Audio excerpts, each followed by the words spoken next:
કે ભગવાન બલિની ક્ષેત્રમાં ગયા હતા, પોતે ક્ષેત્રાણા હતા. આપણે બીજાને ક્ષેત્રવાનો પ્લાન કરીએ તો આપણે ક્ષેત્રાઈ છીએ.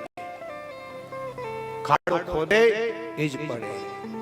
કાયદો કીર્તાનનો તમે વાવો તેવું લણો. જવ વાવે જવ મળે, ઘઉં વાવે ઘઉં મળે. આ બાજુ બલિરાજા યજ્ઞ કરે છે. આપ જાણો છો 99 યજ્ઞ પૂરા થયા. 100મા યજ્ઞમાં વામન આવે છે. અને વખતે ભગવાને આવીને કીધું ભિક્ષાંદેય ભવતુ ભારત. બલિરાજા પોતાની પત્ની વંધ્યાવલીની સાથે ઉભો થાય છે. અને એ સમયે ભગવાન તો વામન બનીને આવ્યા હતા. આપકો ક્યાં चाहिए બોલે માગો. તમારે જે જોતો હોય તે માગો. આ બલિ બોલે છે. આમાં અહંકાર હતો. જે જોઈએ આજ બલિ ક્ષેત્રાણુનું કારણ એ છે. કદાચ એને બોલ હું કરી આવનારનો નાનો સદગુરુ એ કહે છે. એટલે આને કીધું માગો. ભગવાન કે અમારે હું જોઈએ જોજો નાનો મારે ખાલી 3 ડગલા જમીન જોવે. બોલો કે લે બાવાને માગતાય ન આવડ્યું. લે હા અરે મારી પાસે આટલું બધું છે, મને શરમ લાગે.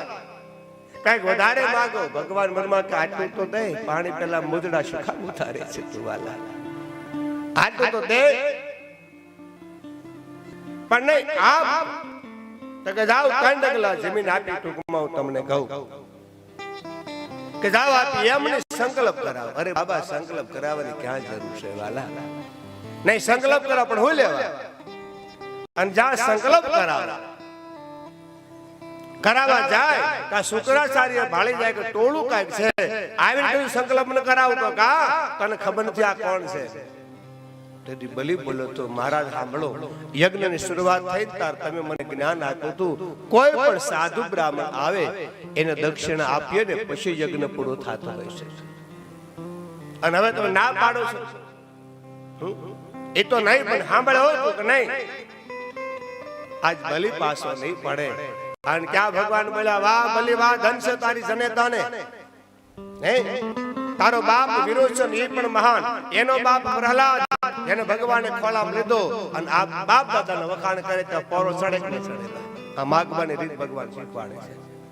વખાણ કરો તો મળે ને કે હું મળે આપણને ખબર છે. હે માગો.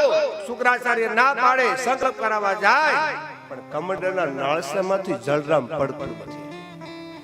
આનું કારણ કે શુક્રાચાર્ય આડો પૂરો થઈને હોતા છે. શુક્રાચાર્ય આડો પૂરો થઈને હોતા છે. ભગવાનને ખબર પડે કે દાન દેનારો તો દે છે પણ નડે છે કોણ? શુક્રાચાર્ય. યજ્ઞશાળાની આજુબાજુ દર્ભની હળી પડી થી લઈ અને ભગવાને નાખી નાળસામાં.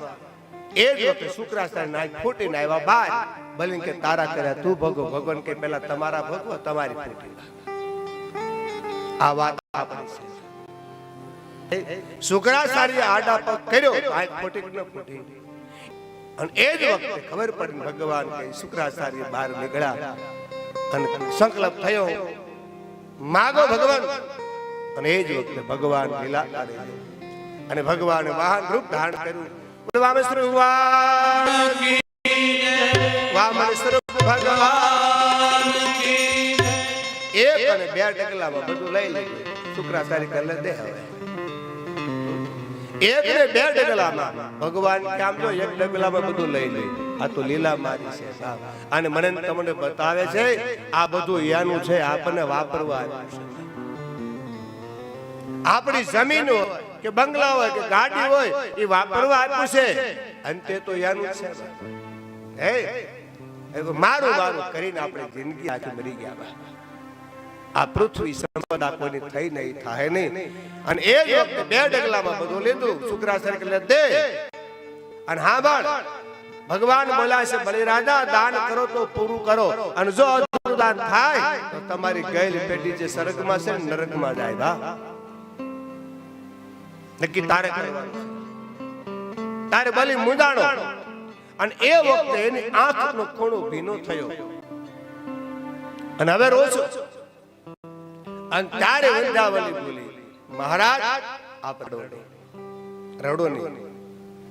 પણ તારી પાસે કઈ છે કે હા તેથી ભારત નારી બોલી હતી કે હું છે ખબર તમને કે ના મારા બાપે આપેલા સંસ્કાર છે હું કીધું મારા બાપે આપેલા સંસ્કાર છે લાખો રૂપિયાનો કરિયાવર દીકરીને કાર્ય કામ ન લાગે બાપ એને સંસ્કાર રૂપી કરિયાવરની જરૂર છે અરે માગ નગર તારી ધર્મની માલિક તારા બેનનો સોગન છે વાહ બલી કહેતે ભાઈને હરાવ્યો ને પણ હું તારો ભાઈ છું મારે તારું ન ખપે ન ખપે ન ખપે તો આમ તો પાળવા પડે ને બે આ સિંહાસન માથે બેહો અને તમારા શણ પખાળી આરતી ઉતારવા જો વાહ બલી વાહ ધન છે સારી જણે તારથી નિયમ બહેનો બેન છે ભાઈ છે ભાભી છે શણ પખાળી કન્યાદાન આપી શકે ભગવાનના શણ પખાળા આરતી ઉતારી ભાવના વ્યક્ત કરી અને મારો ઠાકર દીધા વગર ન જાય માથે હાથ મૂકીને મહાધર્મી બનાવ્યો મહાધર્મી ડાયો ભગવાન વૈકુંઠ જાય આમ જાણો છો આખા નગરમાં ઢંઢેરો ટીપ આવી